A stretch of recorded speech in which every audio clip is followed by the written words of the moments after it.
You know how I made $1,000 in just 3 trades? That is very easy, but for me, not for you, because I had a 4-year experience of binary trading.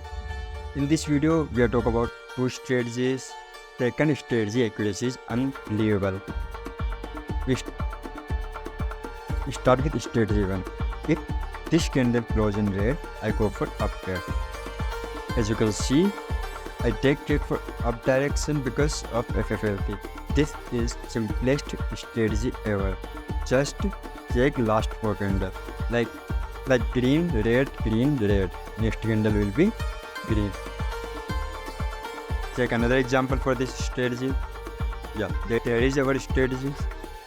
As you can see, again, green, red, green, red. Next candle will be green.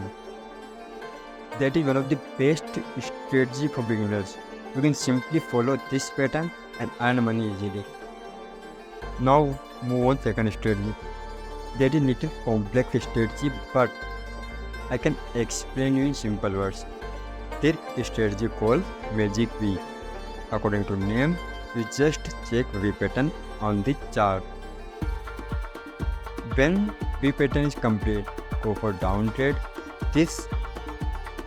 In this pattern, doesn't matter V pattern is big or small. This strategy accuracy is too good. Anyone can earn money from this strategy. In this video, we are talking about 2 strategies. Both strategies are too good for beginners. If you want to recover your loss, you can follow. If you are new on the channel, subscribe to our channel.